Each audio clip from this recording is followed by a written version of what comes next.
Hello, ladies and gentlemen. This is Eddie Marcus again, and I got a few things I'd like to talk with you about this moment.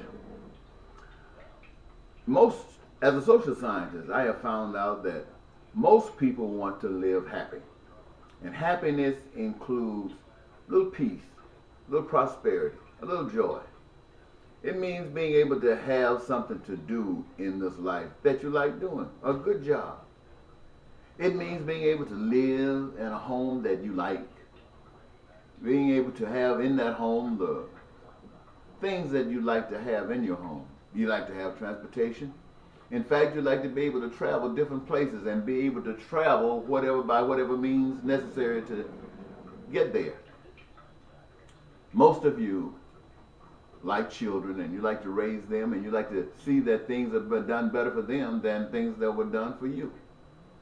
Mostly every human being on earth like these kinds of realities. Expose themselves, which means they are the ones that profits from the situation as it is. Then you might ask yourself, well, if the media sources won't come around and you're putting this stuff on Facebook and YouTube, social media, why aren't the people listening to it? Well, what I'm speaking to you is not really new. It's been said all the time, but the powers that be have also been working all the time to make sure that you don't hear it. And now that it's on social media, it comes at a time when the people have been so trained, so brainwashed till they don't even believe it. Sometimes they don't even want to hear it. And then there's another medium. There's a church that's called God, the righteous one, who identifies the power on earth as being satanic, the devil, Lucifer running things.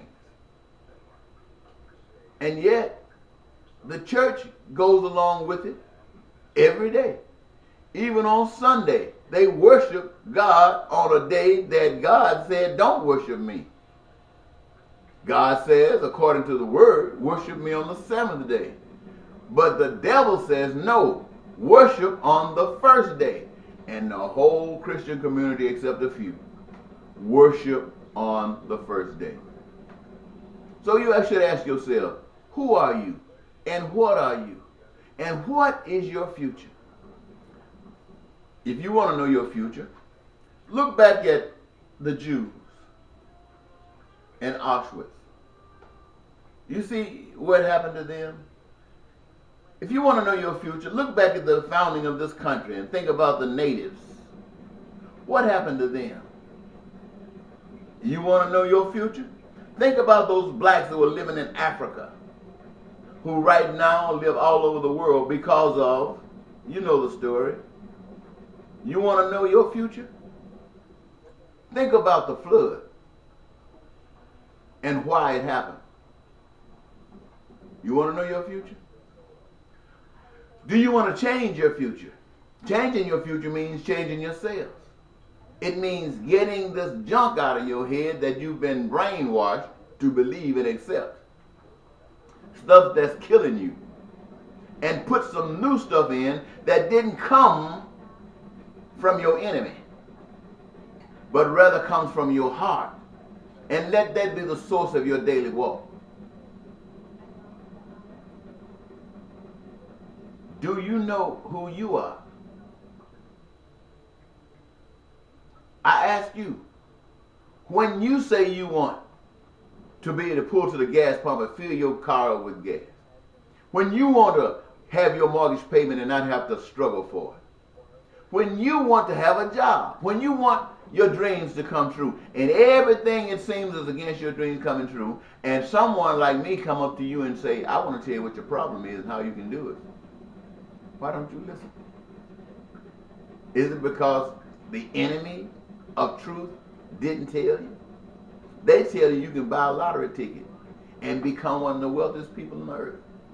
And you go out by the millions and buy lottery tickets, and every now and then one or two become millionaires, while the rest of you by the millions are broker than you were the day before you bought the ticket.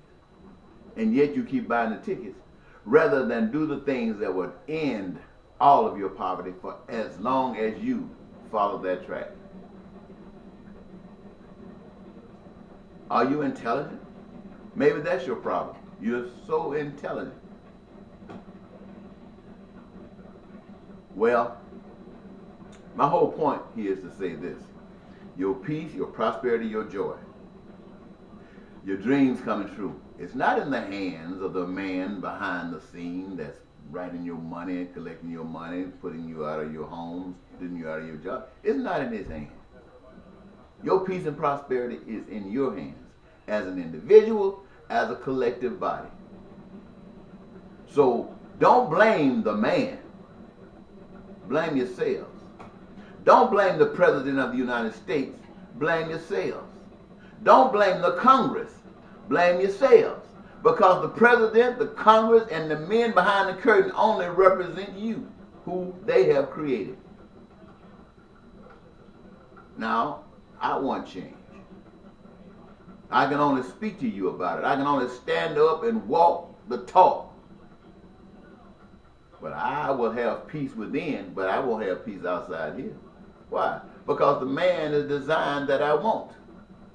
And not only that, the number one thing that he has designed in his plan is that you don't accept it. So I have to be a prisoner because of your intelligence. Or anybody like me, or Jesus, or Dr. King, or Gandhi, or Malcolm X, and so many untold others, innocent, deaf persons. Well, I'll leave it there. The call is for you to wake up.